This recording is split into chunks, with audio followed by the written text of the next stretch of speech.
কুয়োর ভেতরে কঙ্কালের হাতে থাকা লকেটটা যখন খুলে দেখলাম, আমার হাত কাঁপতে শুরু করলো। কারণ ছবিটায় যে মানুষটা ছিল, সে ছিল আমার পাশের বাড়ির সেই কাকু, যাকে আমি এতদিন সবচেয়ে বেশি বিশ্বাস করতাম। আমি কয়েক সেকেন্ড পর্যন্ত বাক্সটার সামনে বসেই ছিলাম।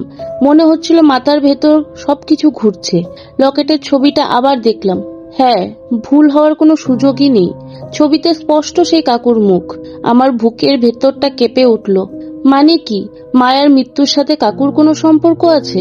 ঠিক তখনই কুয়োর ওপর থেকে একটা শব্দ এলো, কারো পায়ের শব্দ। আমি দ্রুত মাথা তুলে উপরে তাকালাম। কুয়োর মুখে একটা ছায়া দাঁড়িয়ে আছে। টর্চের আলো ফেলতেই দেখি ওই কাকু। তিনি নিচে তাকিয়ে দাঁড়িয়েছিলেন। তিনি বললেন, তুমি নিচে কি করছো?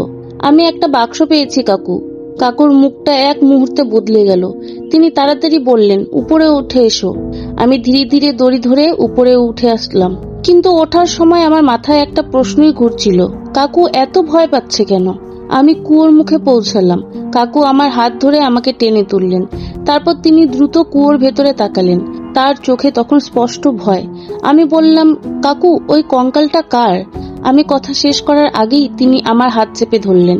ঠিক তখনই হঠাৎ একটা ঠান্ডা বাতাস বইল। কুয়োর পাশের গাছগুলো কাঁপতে লাগলো। আমি পেছনে তাকালাম, আর তখনই তাকে আবার দেখলাম। মায়া, সে কুয়োর পাশে দাঁড়িয়ে আছে। এইবার তার চোখে আগের মতো দুঃখ নেই, আছে শুধু রাগ, ভয়ঙ্কর রাগ। কাকুও তাকে দেখলেন। তার মুখ এক মুহূর্তে ফ্যাকাশে হয়ে গেল। তিনি কাপা গলায় বললেন, না না, এসো না, আমার সামনে এসো না। মায়া ধীরে ধীরে তার দিকে এগিয়ে আসছিল। চারপাশের বাতাস যেন ঠান্ডা হয়ে গেল। আমি বুঝতে পারছিলাম আজ কিছু একটা ঘটতে যাচ্ছে। মায়া ফিসফিস করে বলল, তুমিই আমাকে মেরেছিলে। কাকু হঠাৎ চিৎকার করে উঠলেন, আমি চাইনি এটা করতে। ওই রাতে ঝগড়া হয়েছিল, আমি শুধু তাকে ধাক্কা দিয়েছিলাম। মানে, সত্যি কাকু তাকে কুয়োতে ফেলেছিলেন? কাকু হঠাৎ দৌড়ে পালাতে শুরু করলেন, কিন্তু কয়েক পা যাওয়ার পরই তিনি হঠাৎ থেমে গেলেন। কারণ তার সামনে মায়া দাঁড়িয়ে আছে। সে ধীরে ধীরে হাত তুলল।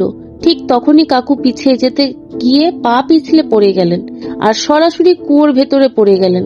আমি দৌড়ে কুয়োর কাছে গেলাম, ভেতরে তাকালাম, কিন্তু কিছুই দেখা গেল না, শুধু অন্ধকার আর পানির শব্দ। আমি পেছনে ঘুরলাম। মায়া তখন কয়েক ফুট দূরে দাঁড়িয়ে আছে। এবার তার মুখে একটা শান্ত ভাব। সে আমার দিকে তাকিয়ে বলল, ধন্যবাদ তোমাকে। তারপর ধীরে ধীরে সে অদৃশ্য হয়ে গেল। সেদিনের পর আমি আর কখনো তাকে দেখিনি। কয়েকদিন পরে পুলিশ কুয়ো থেকে দুটো কঙ্কাল বের করেছিল।